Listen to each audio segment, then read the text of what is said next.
Hey guys, it's Leanna from PrimaGames.com, and today we are talking about an interesting development with everything going on with WHO, the World Health Organization, and its relation to video games.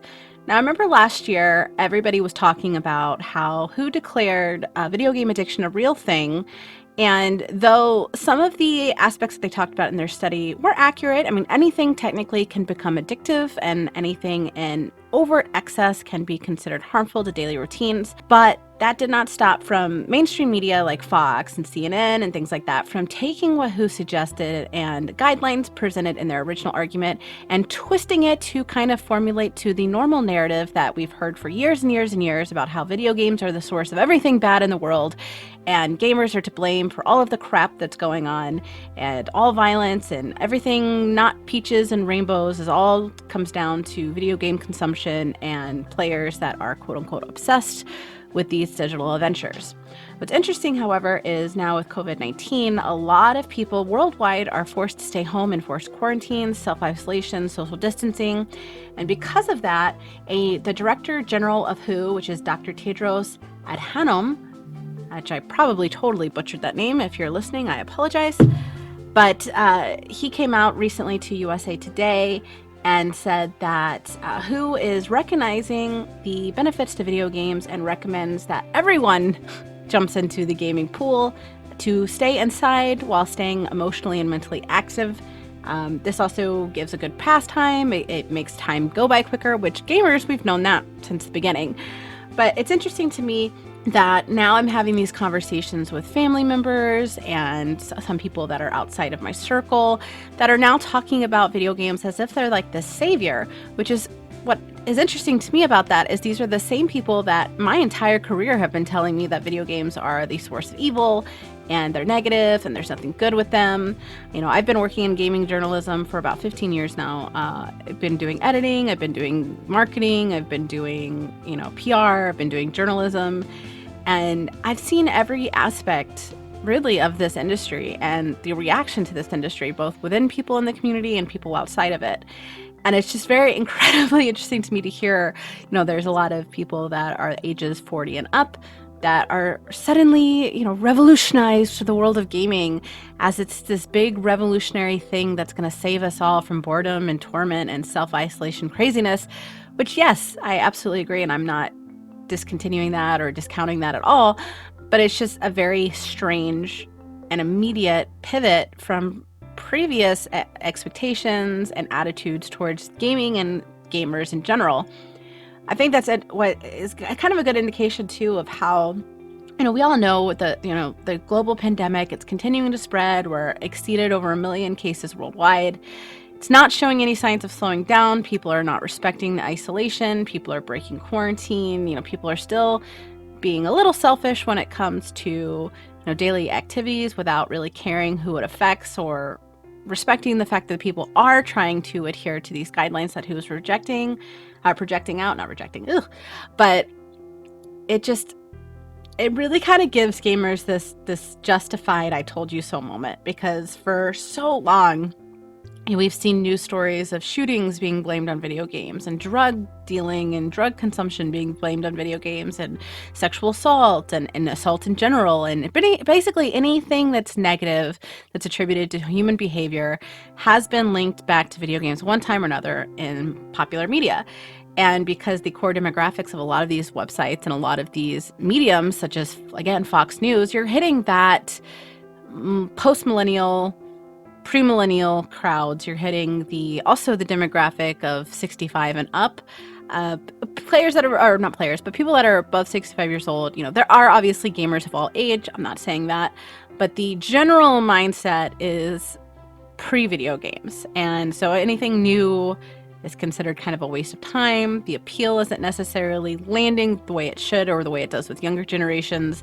And it's very intriguing to see how this development continues to impact social perception of a community that we've all loved and respected for so long.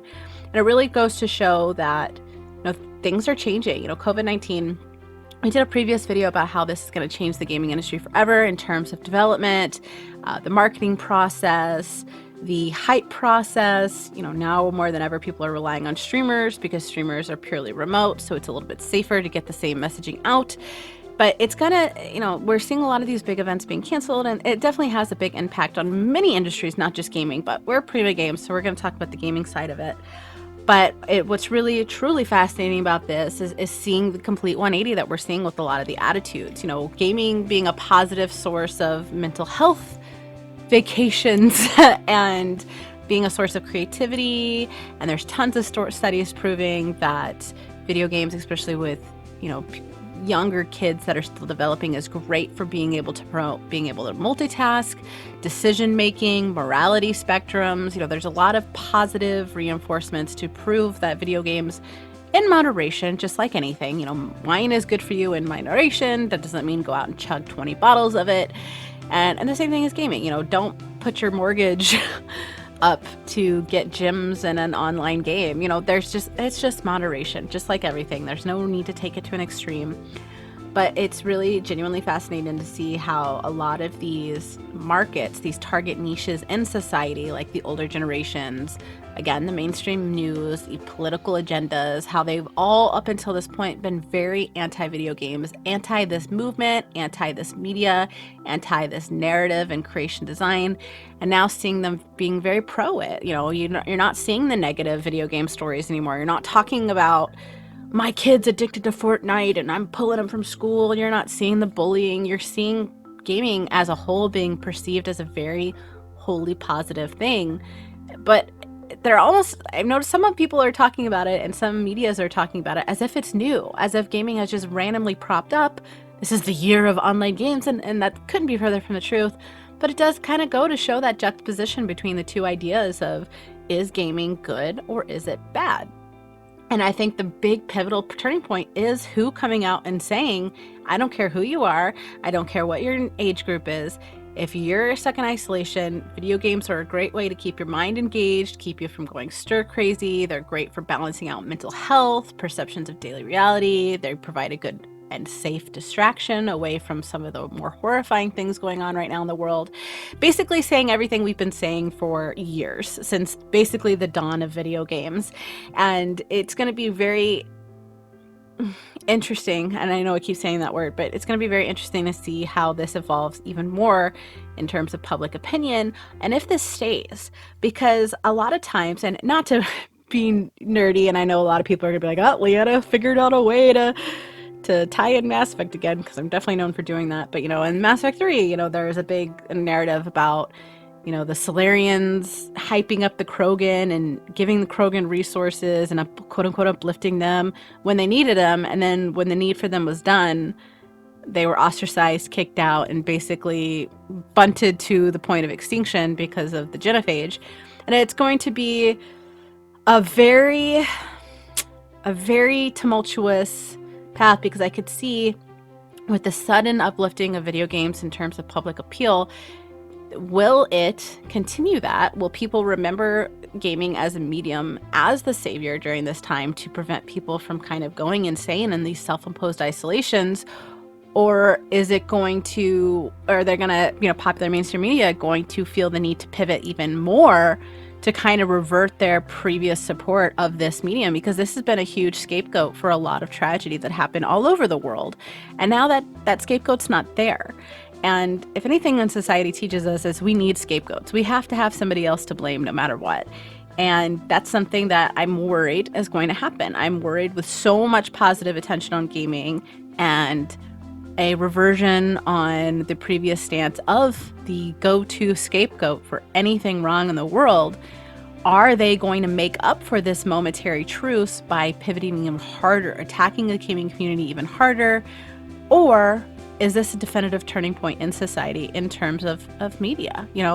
Books were the devil. We've burned books in the past, and movies were the devil, and we've burned those in the past, and concerts are satanic rituals, and that's calmed down. And, maybe this is the natural societal cycle of, new medias, especially with leaps and bounds of technology and gaming. There's sometimes we're looking at game cutscenes that it looks like real people. And maybe this is the turning point that the gaming medium needed to be recognized as a viable entertainment and art source as a whole. So I'm kind of intrigued to see how this develops. It could really go either way. I think it could be considered a permanent change for good in terms of public perception of the gaming community, or it could really bite us in the butt really hard later. But more than that, I'm interested in hearing what you guys have to say, because I know all of you guys are having your own opinions. You guys are having your own conversations with people in and out of your circles, and you're seeing these news articles. You're seeing who publicly speak in favor of video games. You were there and angry when who spoke about or against video games. And so for me, I'm interested in seeing on what you think it's going to lie. What end of that spectrum do you think public perception is going to go? Do you think it's going to be a permanent move of change, a positive change, or do you think it's going to revert back in a way that is darker and more violent before in terms of speaking against the gaming community? Shout out with your thoughts below. Tell me if I'm wrong. Tell me if I'm right. You can also hit me up over on Twitter at DirtyFandHippie. Let me know on Prima at Prima Games on Twitter. You can also drop those comments below and let us know what you think, and tell me if I'm wrong, if I'm right. What are your thoughts? What are your theories? I want to hear it all. You know, you're stuck in isolation just like we are, so you got time on your hands. So thank you guys for tuning in on this little mini rant and introversion and introspection. And I'm definitely I'm interested. I'm interested in seeing and how this evolves and seeing how it evolves alongside you guys. So thank you guys for tuning in, and we will catch you guys next time.